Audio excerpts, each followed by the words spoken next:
If there's one character that makes their ideals and their thoughts very clear in Bungou Stray Dogs, it is Kunakita. His personality comes off as very strong in the show, so much so that his ideals are, in essence, his power, since he writes a lot of ideals within the notebook he uses to summon items. These ideals aren't quite given the full spotlight within the show until episodes 6 and 7, in which they are put to the test more than ever.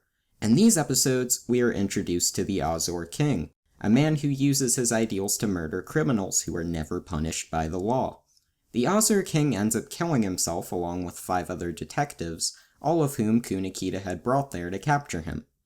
Feeling guilty about this, Kunakita acts as a father figure to the son of one of the deceased detectives, an information broker named Rokuzo. In particular, what makes this episode so interesting is that the audience gets a very good glimpse into how Kunakita was before and what he has become now.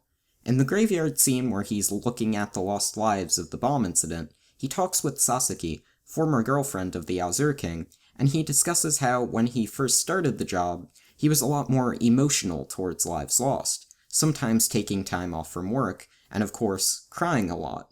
Now he says that he no longer sheds a tear, and instead pays his respects to the people by visiting them.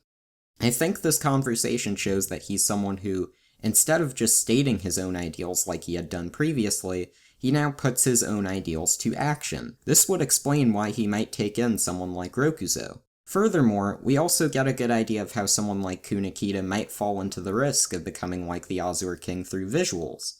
There's one scene in particular where it shows a video of the Azure King and all we see are his eyes and a bit of his hair. This looks intentionally similar to Kunakita, especially since when the Azure King is being described earlier, the camera zooms in to show Kunakita's face, almost as if it's giving its audience a means to compare the two. It also helps that both Kunakita and the Azure King have the same voice actor in the clips they are shown in. The final scene in the episode perfectly acts as a warning to Kunakita, and also as a means to wrap up this case. While many may criticize Dazai's methods of using Rokuzo to kill Sasaki, it fits perfectly, and really, it's the only method Dazai would really know of to warn Kunakita.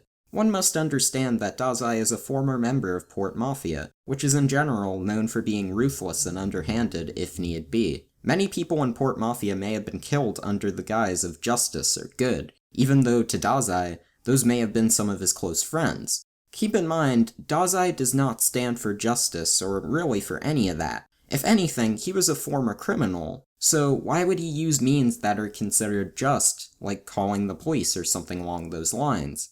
To Dazai, a more important way of teaching Kunakita not to get too caught up in his ideals to the point of becoming the Azure King is to use Sasaki's own methods against her. After all, she was the one just simply using others to carry out the Azure King's intended goals. Much like her, Dazai does the same. Instead of killing her himself, he lets Rokuzo, who had previously just been shot vitally by her, to do the killing. What I find especially interesting about how Rokuzo kills Sasaki is that he kills her much in the way that Port Mafia does their killings, 3 gunshots, presumably to the chest. This further cements the idea that Dazai is not a figure for what may be viewed as good. There's also a bit of historical context, since the Azure King's girlfriend, Nobuko Sasaki, is named after Doppo Kunakita's wife of the same name. After Doppo Kunakita's divorce with Nobuko Sasaki, he was put into a deep depression.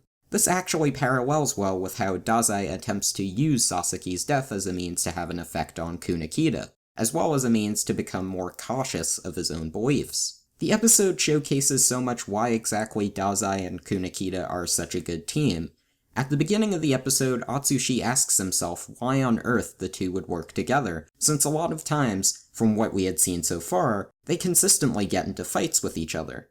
This episode answers that question in 2 different ways. First, it shows how the two work so well in combat, with that excellently directed scene in which the two fight off the individuals guarding the bomb, even going as far as to use match cuts to show how well their 2 fighting styles go together. Then it also showcases at the end of the episode that, in spite of their own differences, Dazai is trying to look out for Kunakita, even if his methods may be morally questionable. As a whole, the episode seems to promote the idea that no one in this situation is truly good. Dazai used someone else to kill another person. Sasaki, without ideals of her own, used other people to carry out her deceased boyfriend's wishes. Rokuzo killed someone purely out of revenge. And if Kunekita gets continuously caught up in his own ideals, and continuously tells himself, "What I'm doing is good, I'm right, they're wrong," he runs the risk of becoming like the Azure King himself. But at the same time, the show also tries to assure us that Kunekita's ideals are much better than that. The episode concludes with Kunekita acting much like the way he said he did in the graveyard scene. He didn't shed a single tear. Kunekita's confidence is that he will learn to push past the risk of becoming like the Azure King, and really, only time will tell if he is correct or if he is wrong in that regard.